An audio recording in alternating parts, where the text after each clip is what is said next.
तो आज हम देखते हैं जेई के सवाल कैसे करेंगे। पहला सवाल है, यहाँ पर दिया है alpha plus beta equal to minus P, और alpha cube plus beta cube equal to Q दिया है।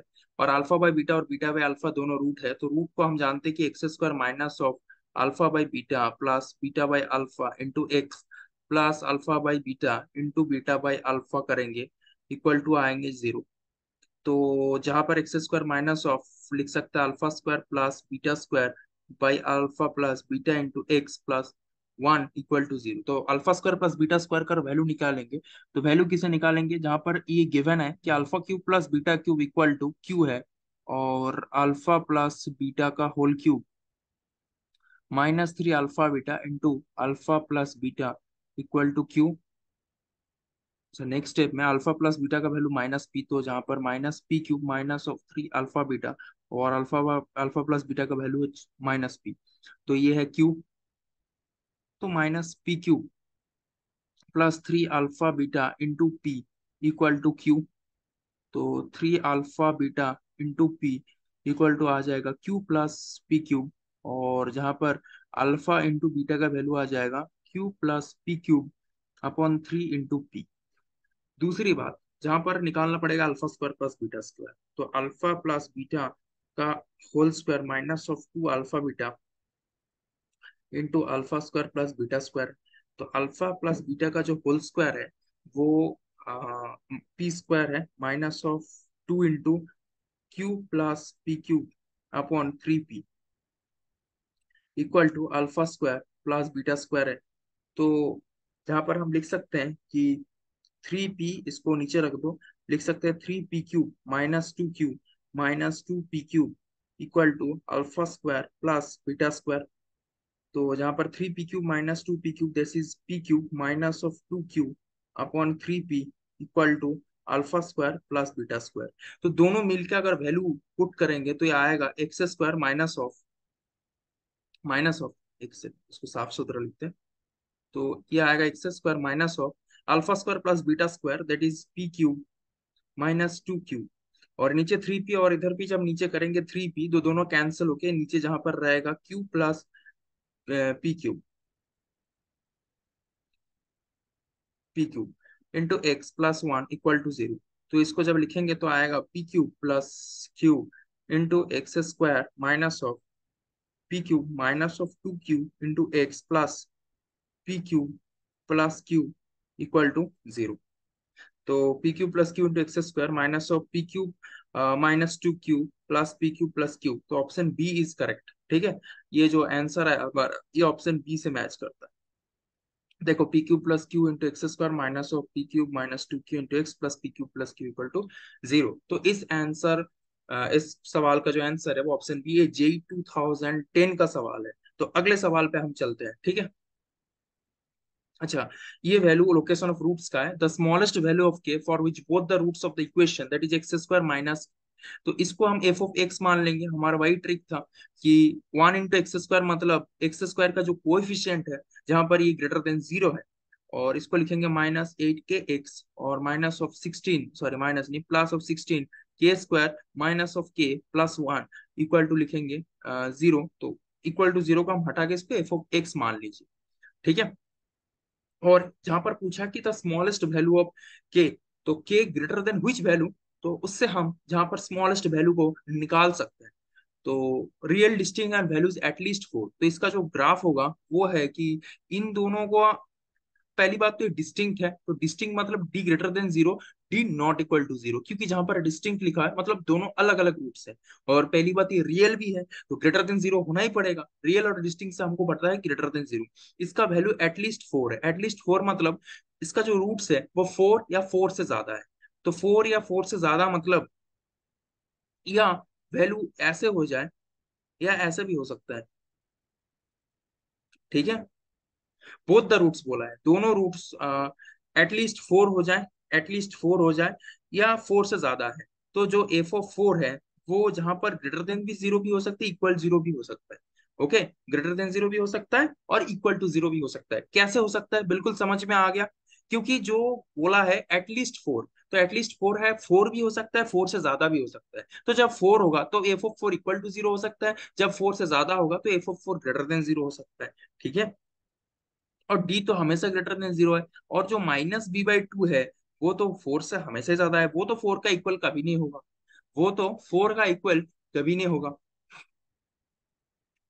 एटलीस्ट फोर का मतलब यही है कि फोर या फोर से ज्यादा, और माइनस बी बाई टू तो हमेशा ही फोर से ज्यादा होगा, उससे कोई फर्क नहीं पड़ता। तो एफ ऑफ फोर का वैल्यू हम निकाल दे जहां पर, तो एफ ऑफ जो फोर का वैल्यू आएगा वो आएगा four square minus eight into K into four plus 16 into K square minus of K plus one.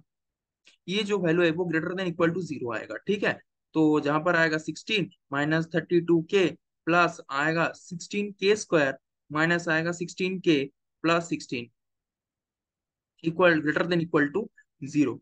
तो जहां पर आएगा 16 के स्क्वायर माइनस आएगा 48 के प्लस आएगा 32 greater than equal to zero. इसको 16 से डिवाइड करते हैं तो के square minus 3 K plus two greater than equal to zero.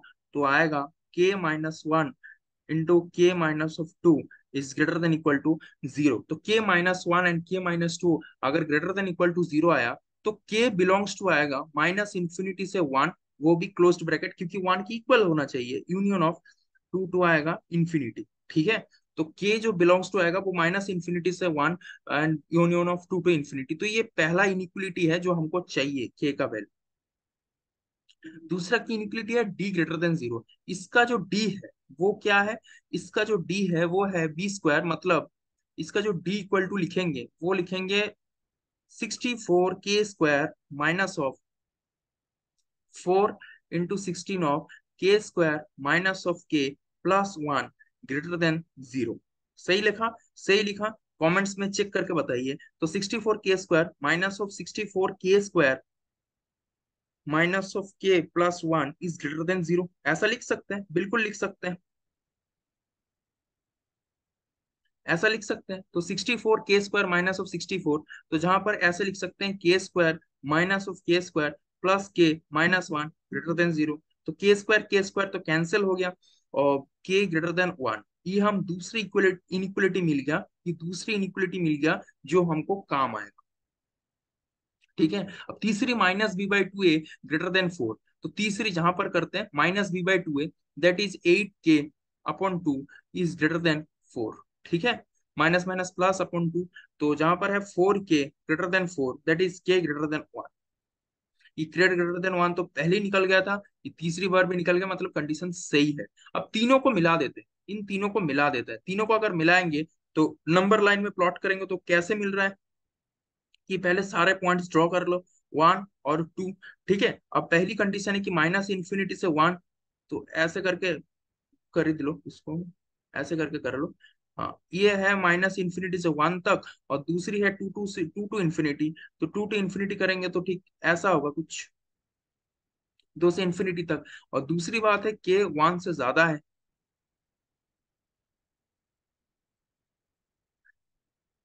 तो इन दोनों को मिलाएंगे तो यही एक कॉमन रीजन मिल रहा है। तो इन तीनों को मिलाकर हम लिख सकते हैं K greater than equal to two, K greater than equal to two.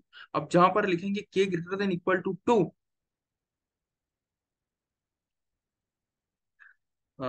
K greater than equal to two, तो इसका जो मिनिमम वैल्यू होगा, smallest value of two K होगा, वो होगा टू। तो the smallest value of K, smallest value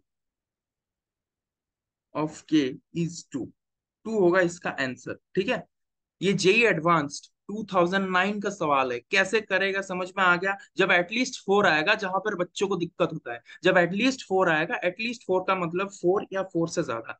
तो अगर फोर हो गया तो F of four equal to zero होगा, अगर फोर से ज्यादा होगा तो F of four greater than zero होगा। ये जो दोनों ड्रॉ किया मैंने, तो अगर ऐसे होता ग्राफ की ये फोर जहां, तो ये कभी नहीं हो सकता, क्योंकि इसका वैल्यू तब फोर एटलीस्ट नहीं होता, इसका वैल्यू मैक्सिमम फोर हो जाता, एट मोस्ट फोर हो जाता। अगर इसका वैल्यू ऐसे लिखा था रहता कि एट मोस्ट मतलब मैक्सिमम, एटलीस्ट मतलब मिनिमम। एटलीस्ट का यही मतलब है कि ये मिनिमम वैल्यू है, और एटमोस्ट का मतलब है कि वो मैक्सिमम वैल्यू है। तो मिनिमम वैल्यू समझ के हमने किया, और के का जो मिनिमम वैल्यू आया वो टू आया।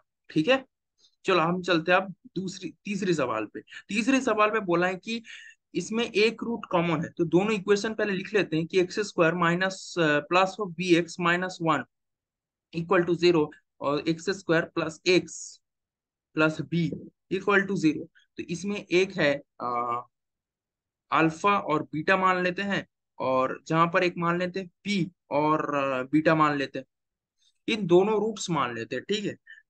तो एक रूट कॉमन है, तो इसके लिए वैल्यू बी मांगा है, ठीक है। तो ऐसे ही करके या ऐसे मान लो, तो एक रूट कॉमन है मतलब दोनों में से एक रूट कॉमन मानना पड़ेगा। तो एक काम कर लो, इसमें एक रूट मान लो एम मान लो, और इसरे एक रूट मान लो एन, इसरे एक रूट मान लो पी, इसमें मान लो एन। तो पहली इक्वेशन क्या होगा, M plus N equal to minus B, और M N equal to minus one. और दूसरी इक्वेशन में होगा P plus N equal to minus one, और पी इंटू एन होगा बी, है ना। तो इसमें से क्या एलिमिनेट करना होगा, हमको बी का वैल्यू चाहिए, हमको चाहिए बी का वैल्यू। हमको अगर बी का वैल्यू चाहिए तो एक किसी को एलिमिनेट करना पड़ेगा। तो एक काम कर लेते हैं,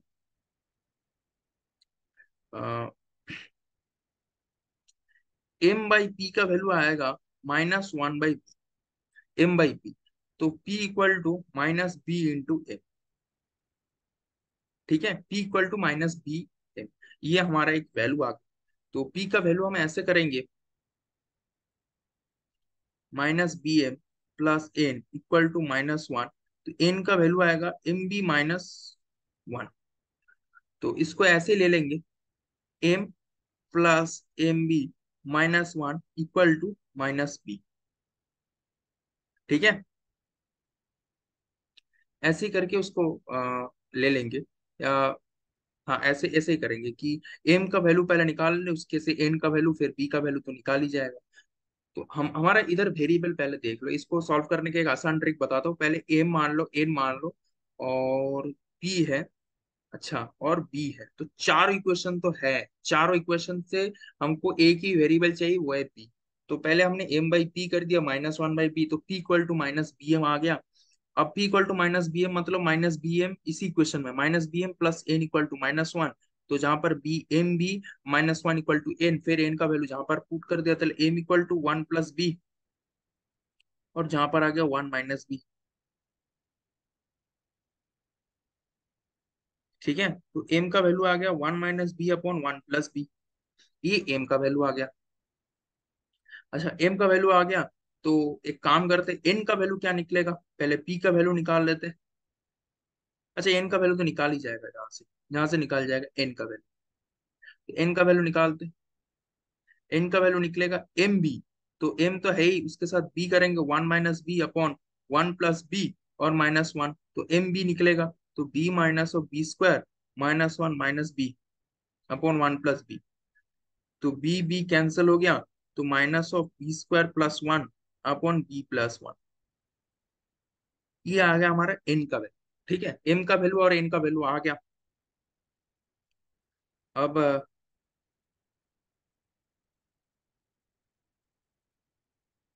अब दोनों को मल्टीप्लाई कर देंगे, तो दोनों का मल्टीप्लाई कर देंगे, one minus B upon one plus B into minus of B square plus one upon B plus one. इन दोनों को मल्टीप्लाई कर देगा, वो आएगा माइनस वन, काट के प्लस वन हो गया। तो प्लस वन आ गया, तो B square plus one into one minus of b into b plus one का होल स्क्वायर। इससे देखो बी का वैल्यू तो तुम्हारा बिल्कुल निकल जाएगा। तो B square minus of b cube plus one minus B into b square plus two b plus one. तो एक काम करते हैं, बी स्क्वायर कैंसिल है, प्लस वन कैंसिल है, और b cube equal to minus three.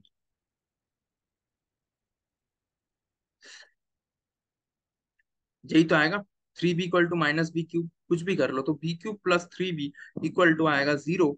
तो जहां से हम निकलेंगे b equal to b square plus three equal to zero. अब बी तो नॉट इक्वल टू जीरो है, बी तो जीरो हो नहीं सकता, बी तो जीरो हो नहीं सकता, क्योंकि जीरो जहां पर है ही नहीं सवाल में।